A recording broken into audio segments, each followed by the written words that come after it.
Olá, mais uma quarta-feira que a gente tem bom papo, né, Paulo Roque? É isso aí, Mônica. Um abraço para você. E também hoje a gente tem transgressão, abuso de poder. Vamos falar sobre o desembargador que disse não e não e não para a máscara. Nós vamos falar sobre a primeira etapa da reforma tributária, que foi para o Congresso. Nós recebemos perguntas de você de consumidor, eu de espectador, coisas que as pessoas têm dúvidas e querem nos ouvir. E vamos falar um pouco sobre essa evasão escolar, que é algo bastante sério e preocupante.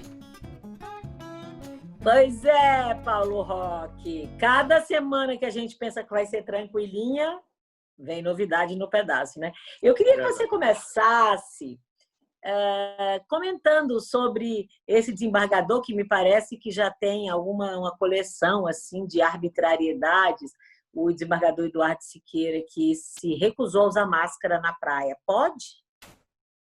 Olha, ele tinha que dar um exemplo. O que ele fez foi muito feio. Ele literalmente quis dar uma carteirada no guarda. O guarda humilde chamou o guarda de analfabeto. E quero dizer o seguinte, a maioria dos próprios juízes, desembargadores, reprovou totalmente a conduta desse desembargador. Por quê? Há um ditado que diz que o magistrado não basta ser honesto. Ele tem que ter uma conduta que também parece ser honesta. Porque ele dá exemplo. Ele, na verdade, julga as pessoas, condena as pessoas. E essa pessoa, sempre, em qualquer país, vai ser cobrada dessa pessoa uma postura de mais retidão, de mais humildade. O que faltou àquele desembargador ali é humildade. Aquele famoso mal que no Brasil já teve muito no passado, mas infelizmente ainda tem, aquele mal. Sabe com quem está falando?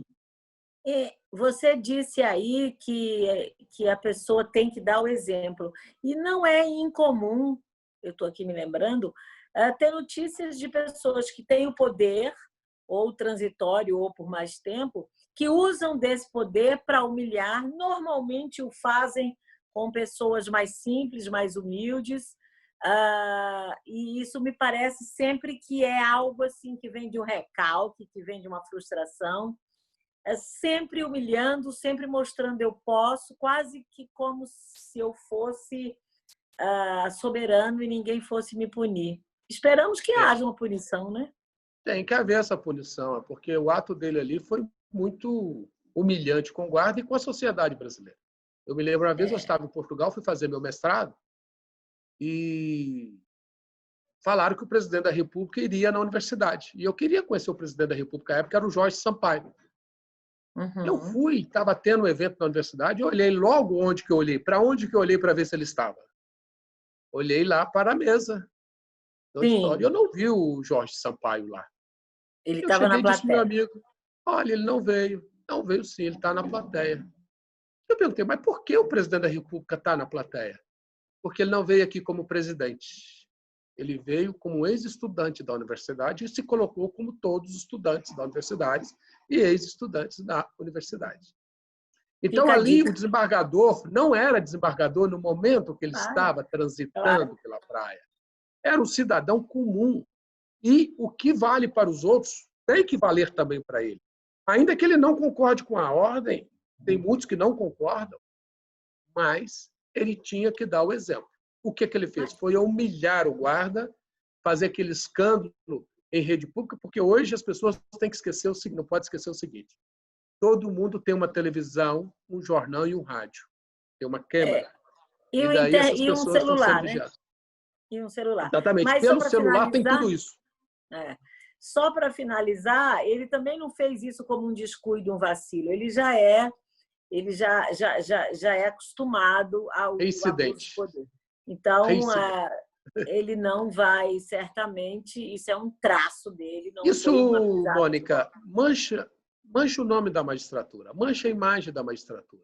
Por isso que a punição tem que ser implacável. E eu quero dizer uma coisa, tem que acabar essa época no Brasil do sabe com quem está falando. Todos pagamos impostos, todos são cidadãos como todos cidadãos. Ele ali é eventualmente desembargador. Mas aí vai ser cobrado mais dele. Ele que tem que dar mais um exemplo. Fazendo só uma piadinha, um amigo meu disse que alguém disse para um porteiro de uma festa: vou entrar, mas o senhor está sem a credencial, sem o convite, sem a pulseira. Eu vou entrar, né? O senhor sabe com quem eu tô? O senhor sabe quem eu sou? Ele disse: alguém, por favor, pode chamar o psiquiatra desse rapaz, porque ele não está sabendo nem quem ele é, então ele não pode entrar na festa. Então, você sabe com quem você está falando? Eu não. Se o senhor não sabe, quanto mais eu, né? Paulo, chegou no Congresso a primeira parte da reforma tributária. Vai encebar, vai rolar, vai andar? Há um interesse que ela ande mais depressa? Ô, Mônica, primeiramente, o sistema tributário brasileiro está doente. Sim. Nós temos praticamente o mesmo que nós temos de riqueza nacional, o PIB, nós temos em discussão na justiça em torno dos impostos. Nosso sistema tributário tem uma regra básica: ninguém gosta de pagar imposto. Então, não pode ser difícil cobrar. Não pode ser difícil eu entender se eu devo ou não devo imposto. Então, no Brasil, você tem um dos impostos mais complicados do mundo. O Brasil é um dos poucos países que adota isso, que é o tal ICMS, Imposto sobre Circulação de Mercadorias e Serviços. A cobrança dele não é fácil. Mas o seguinte, eu quero destacar. E ali propõe-se uma unificação de 9 impostos: ICMS, IPI, PIS, COFINS, Contribuição Social sobre o Lucro, num único imposto, o próprio ISS. Ou seja, a proposta original que está no Congresso da reforma tributária fala disso. E essa unificação ela é muito bem-vinda para simplificar e deixar o sistema tributário mais transparente. Agora, tem um detalhe que vem na proposta, que é uma inovação, que o pessoal está chamando de nova CPMF do Guedes. Então, veja o seguinte, está se colocando, aí o pessoal fala: não vou votar a nova CPMF, que a CPMF deixou um péssimo exemplo, ela era provisória e virou permanente. Agora, presta atenção. O pior, quando tem algo, é você rotular, antes de estudar. Eu fui ver exatamente o que se trata esse imposto sobre transações eletrônicas. Não é propriamente uma nova CPMF. E o que se propõe é muito nobre. Presta atenção. Você hoje está em crise nos empregos, na geração dos empregos. Por que está em crise na geração dos empregos? Porque quando você contrata, você paga imposto, contribuição sobre a folha de pagamento. Então, veja, uma empresa de tecnologia que tem poucos empregados, ela, em tese, paga muito mais imposto, paga muito menos imposto que uma empresa de prestação de serviços que tem muito empregado na folha. Por quê? Tudo aquilo que ela paga vai incidir 20% sobre contribuição financeira. Sobre contribuição na folha. O que o Guedes está dizendo? É que vai substituir esse imposto ou reduzir, criando essa nova figura sobre transações pela internet.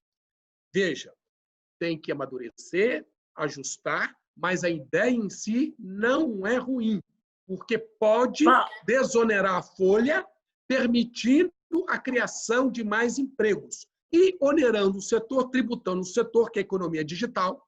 Hoje você sabe que o comércio eletrônico está crescendo muito. Muitas empresas no comércio eletrônico não dão nenhuma satisfação ao fisco, então é uma forma de fazer com que esse dinheiro não saia pelo ralo e seja revertido em prol da sociedade. Ok, eu acho que ótima sua explicação e a gente vai ficar olhando isso para entender e confirmar. Você, aliás, fica aqui até uma dica para você que está nos assistindo, mandar a sua impressão, sua opinião, sua contribuição, como alguém mandou uma pergunta para você, né? Alguém sobre o consumidor, não é isso? Exatamente, Mônica. O que tem aqui? Uma situação que é muito chata, porque tem muita gente aproveitando do consumidor que já é vulnerável. Nessa pandemia, se torna ainda mais vulnerável para o quê? Ganhar dinheiro às custas desse consumidor. Olha a situação desse consumidor. O caso da Vila Planalto que nos manda essa mensagem. A empresa prometeu que ia reduzir a prestação do carro de R$ 1.000 para R$ 600. Passados 4 meses, ele depositou a parcela de R$ 600, ao invés de R$ 1.000, diretamente na conta da empresa, que prometeu, entre aspas, esse milagre de reduzir de 1.000 para 600. Só que o banco, credor, continua ligando para ele, dizendo que não recebeu nada. E acabou enviando o nome do consumidor para o Serasa. Ele pergunta o que ele deve fazer. Primeiramente, não acredite em milagres. Tem um ditado no direito que vale: quem paga mal, paga 2 vezes. Nesse caso, essa empresa que diz que ia reduzir de 1.000 para 600, ela já começou fazendo algo errado. Pediu para você depositar na conta dela. Você não deposita esse dinheiro. Se for, fala o seguinte: eu quero pagar diretamente ou na justiça ou para o banco. Mas jamais depositar o dinheiro na conta da empresa que diria que faria esse favor. Perfeito, perfeito. Resultado. Agora, no direito em si, reduzir prestação na justiça é dificílimo. Não é simples assim. Tem vários critérios que você tem que analisar. Saber se o juro está muito acima do mercado. Saber se, por exemplo, o banco está cobrando errado. Não é sem simplesmente analisar o caso do cliente e logo dizendo que vai reduzir para 600. Infelizmente, por tudo que o cliente nos mandou aqui, o contrato dele para analisar, ele caiu no chamado conto do vigário. Agora, o banco está chamando ele para conversar e ele pergunta à coluna o que fazer. Melhor, nesse momento, negociar com o banco. Para tirar seu nome do Serasa, para ver se você consiga fazer um acordo com ele para aumentar o número de prestações e reduzir o valor da sua parcela, porque você ficou sem receita nesse período. Agora, a principal decisão: pare de depositar para a empresa que disse que ia fazer o favor e não está fazendo. A justiça não faz milagres. Não se esqueça, você assinou um contrato e, em princípio, até que a justiça diga que esse contrato é abusivo, ele está valendo. Então, vou reduzir de 1.000 para 600? Não é tão simples assim. Acho perfeito. Eu quero comentar aqui sobre também algo que não é milagre. Volta às aulas e pronto, o mundo virou colorido, céu azul, verdejante, e todo mundo na escola, estudando, aprendendo, tudo belo. Acontece que as pesquisas indicam que mais ou menos 1/3 dos pais têm medo que os filhos abandonem a escola depois da pandemia, nessa volta. Eu compreendo perfeitamente, eu tenho escutado isso com frequência, porque uma coisa são os filhos dos mais favorecidos, né, que têm condição de ir para a escola, têm um carro para ir para a escola, ou têm uma condução, ou não precisam contribuir financeiramente com a família para a sobrevivência dela. Outra coisa é a imensa massa de pessoas que até então eram invisíveis, hoje até que já são visíveis, mas muita gente faz de conta que eles não existem, que são aqueles que têm que optar agora entre estudar e trabalhar. Porque se eles forem para a escola, eles vão deixar de contribuir com seus X pouquinhos reais para esse volume necessário para manter sua família, muitas vezes de 8, 10, 15 pessoas. Eu já ouvi de mais de uma mãe e de alguns pais, aliás, mais pais do que mães, dizendo para mim: infelizmente, eu vou ter que escolher. Meu filho está trabalhando agora com seus 16 anos, faz bico ali no mercado, o outro faz bico ali no posto, o outro é borracheiro, o outro está consertando bicicleta. E agora, se ele for voltar para a escola, os seus R$400, seus R$800, seus R$700 vão fazer muita falta na minha casa. E eu estou falando R$700 de boazinha, porque, na verdade, eu escutei muito de R$300. Os bicos, eles são extra, ultra informais. Então, isso é uma chaga aberta, seríssima, da qual a gente não pode nem se esconder, e a chaga essa que a gente tem que enfrentar. A gente, que eu digo, país. Isso é um fato.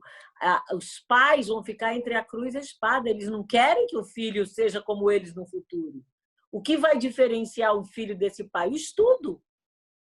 Mas e aí como é que faz? Deixa de comer? Nós fechamos um número de alunos que podem ficar fora de sala de aula, que é assustadoramente alto. Então, a gente tem esse ponto da pandemia, que me preocupa muito, e tem um que eu também recebi uma mensagem, e eu quero estimular que os nossos internautas, nossos espectadores, nossos amigos mandem pergunta, que é exatamente sobre pandemia e tem a ver com idoso. Exatamente por eu ser idosa, a Glória Pinto manda para mim assim: Mônica, como é que você está passando essa pandemia? Está demorando, né? Toda semana é a última semana antes do platô. Você acha que os idosos estão sofrendo mais nesse momento? É somente o isolamento? Ela fez uma abordagem que não dá nem para falar tanto tempo sobre isso, mas eu tenho, sim, 63 anos, estou vivendo o isolamento da maneira mais pé no chão que eu posso, no sentido de produzir, no sentido de ter contato, de ter amigos, de falar por aqui. Agora, não é a regra. Nós temos 4 milhões e 300 mil, mais ou menos, 4 milhões e meio no Brasil, de idosos que moram sozinhos. Aqui em Brasília, nós temos quase 40 mil sozinhos. Esses sozinhos, eles não são necessariamente produtivos aqui, como eu sou. Eles dependem de alguém que busque sua comida ou seu... Primeiro fomos estigmatizados como esse é o grupo de risco. Isola idoso que o resto está beleza. Não é bem assim. Depois você tem um número enorme de problemas que passam por pressão psicológica, que passam por uso e abuso do dinheiro desse idoso.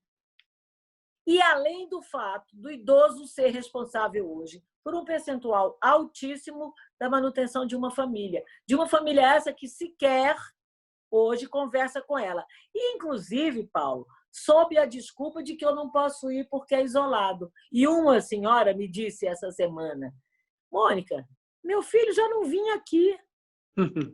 Agora é por causa do isolamento? Eu não estou maluca, eu estou entendendo bem e eu finjo que é sabedoria da idade. Então, eu acho assim, que é outro assunto para se pensar, é outro assunto para a gente abordar, é outro assunto para a gente conversar mais, inclusive com legisladores, porque o Estatuto do Idoso é ótimo, muito bem-vindo, mas ele é tênue porque não tem muito quem brigue por ele, o idoso não tem muita voz. Além da analfabetização digital. Olha, sabe o que você faz, idoso? Você entra no link XYZ, aí loga com não sei o quê, que seu remédio chega em casa. Vai morrer. Que não vai chegar esse remédio, porque ele não sabe saber o que é logar. Isso no geral.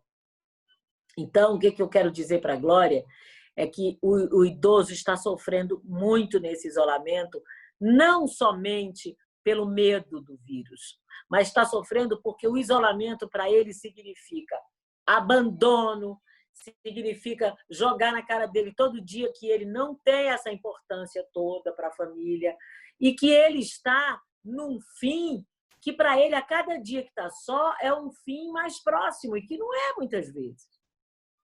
Então eu queria dizer para ela que a saída é buscar dignidade, cada vez mais ter sua independência e seu livre-arbítrio. Escolha e não deixe seus amigos. Os amigos são, muitas vezes, a saída para essa tristeza do isolamento. Mônica, só falar rapidinho sobre isso. Muito bom o seu depoimento, a sua fala. E tem um detalhe que eu acrescento. Eu estou aqui em Minas, né, como eu te falei antes. Minha mãe de 88 anos. Me falaram que você estava nos Alpes. Alpes Mineiros, aqui em Cajuri. Alpes Mineiros. Cercado de montanha. Então, é isso. Tá certo? Então, nós estamos aqui nos Alpes Mineiros. Agora, deixa eu te falar uma coisa. Eu estou com minha mãezinha aqui, 88 anos, vai fazer 89. Evidentemente que eu vim visitá-la mantendo a distância, né? Eu uso máscaras aqui toda vez que eu estou perto dela. Mas o que ela mais precisa é desse contato. Eu senti que ela estava regredindo muito, falando pouco. E aí a família, somos aqui 7 irmãos, né? Hoje éramos 9, infelizmente perdemos 2 irmãos. Aí a família toda está se alternando para vir. Eu vim 1.000 quilômetros de Brasília para cá, vim ficar com ela aqui uma semana, eu e minha irmã, e quero dizer o seguinte, o que ela mais precisa nesse momento é dessa fala, dessa interação. O telefone só não resolve. Às vezes pode fazer uma videoconferência aqui, para ele já é complicado. E outra coisa, ela, como deixou aquela atividade, visitar a amiga, minha mãe vai muito à igreja, então agora não pode ir à igreja. Então, o que acontece? O que vai substituir isso para ela? O que vai substituir? Então, nesse momento, a família tem que se reinventar. E não ir com essa desculpa, não vou porque não posso. Pode, alguma coisa pode ser feita assim. Não dá, é só para ficar online. O fato é que o idoso vai sendo deixado de lado, como se ele já produziu o que tinha que produzir, agora ele é esse estorvo que a gente espera passar um dia. E eu não vou permitir que isso aconteça comigo, porque eu vou produzir até o último dia da minha vida. Então, a gente fica por aqui e até semana que vem. Valeu, Paulo. Beijo para todo mundo. Grande abraço. Até semana que vem.